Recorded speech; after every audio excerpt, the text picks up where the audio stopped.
Good morning, everyone. Something just I'd like to add very quickly amongst all this. Big thank you to Harry for putting all these presentations up on screen for us, because I know most of us couldn't do it. And he's a very busy man behind the scenes, making us all look good, standing up the top here. Okay, thank you for those kind words, Matthew, very touching. They say public speaking is one of humans' biggest fears. Sometimes it's not easy to get up here and talk, but at the end of the day, I've realised if you just get up and be yourself, what happens, happens. If you make it perfect, well and good, but if you make a mistake, people remember you more than if you do make a mistake, but yes.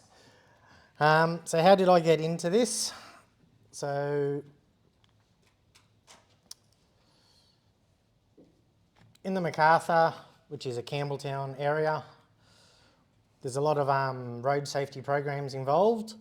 I've got to say, my very first school public speaking was on behalf of Russell. He got me to fill in for him in a U-Turn the Wheel program way back when at Macarthur High School. And that made me aware of other programs in the area, such as a Macarthur Logbook Run. It's a free program run by Camden and Campbelltown Council in conjunction with the local highway patrol. And the idea is to get drivers to go on as many different roads as you can get different experience on, something that you wouldn't drive on. And the highway patrol get involved, and if you're lucky, you will get pulled over twice. And for the novice driver, getting pulled over the first time, it's quite an experience. And even if you've done nothing wrong, you're driving yourself, we all know our heart rate changes a fair bit.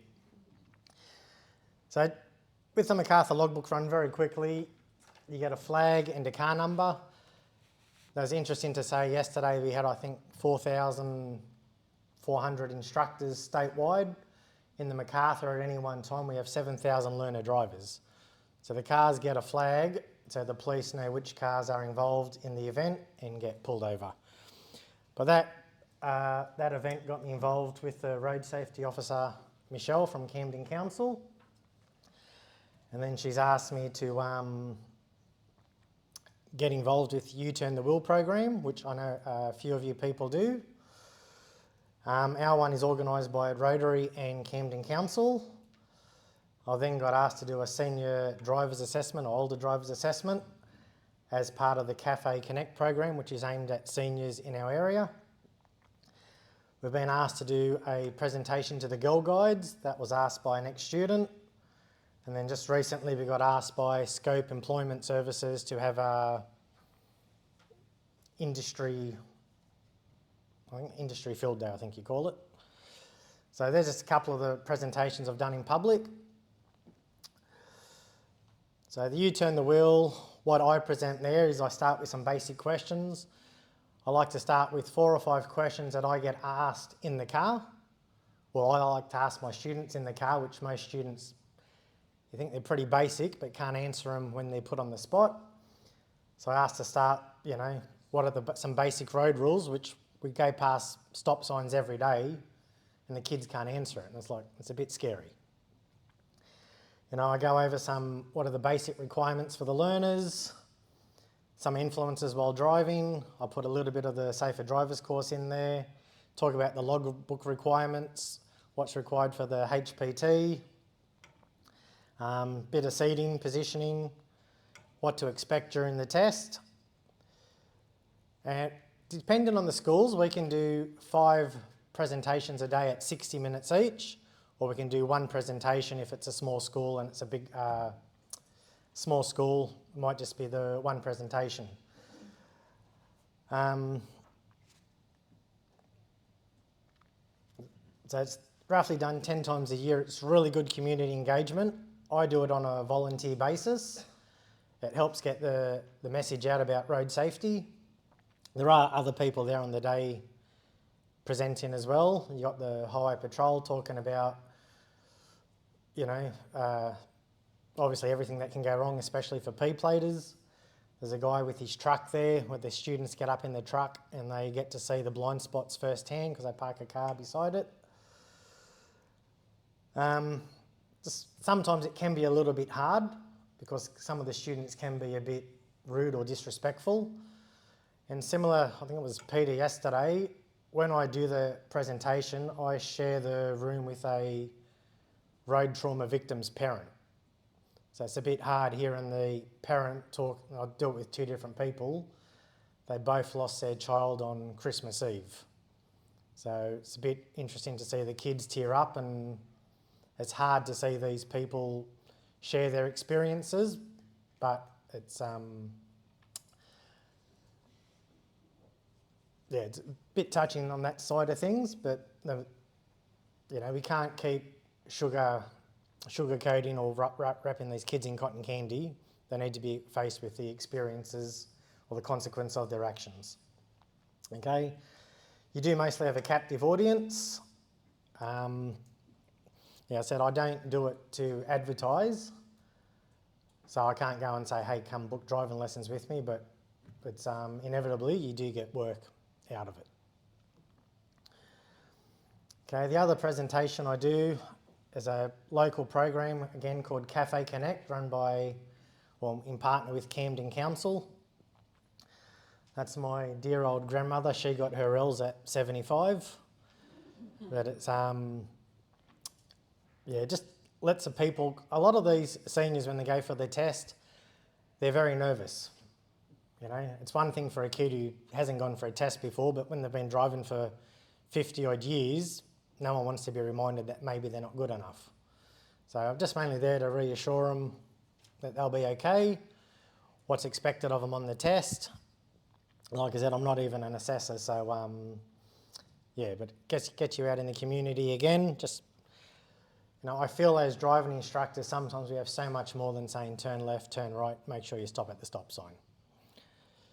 Sometimes we need to think about the human element of it all, not just what's written in black and white. Okay, this one was a bit different. We got asked by an ex-student contacted by the Girl Guides. They wanted a specific lesson in learning how to change a tyre. So this was earlier in the year, not by choice, but it was dark, it was wet. And to their credit, those girls changed that tyre all by themselves with just guiding, no physical assistance. So we're teaching about leverage and fulcrum points and whatnot. And I got to say they did a pretty good job, because 6 months later that wheel still hasn't come off, and I never checked it. So kudos to them for having a go, and it was great for them wanting to learn about it as well. So one of the things we were teaching them, if you don't have the strength, you got a friend with you, maybe stand on that friend to jump on the wheel brace. So just giving them different ideas on what they can do to help change a tyre. And if anything, I found it empowering for them, and we'll come back to that in a moment. But that one went for 2 hours, because also I did a little bit of the U-Turn the Wheel program in that one. This one, Scope Employment Services, they're a disability provider. They wanted an industry tour. So that one I spent more time answering questions and actually presenting, but the kids got something out of it that they wanted. So, if that's what they got questions, that's what we're here to ask them. So that went for an hour, and that was done at their premises, and there's talk that we might be asked to go to the other Scope Employment Services, to the different buildings around the area, to do a similar presentation.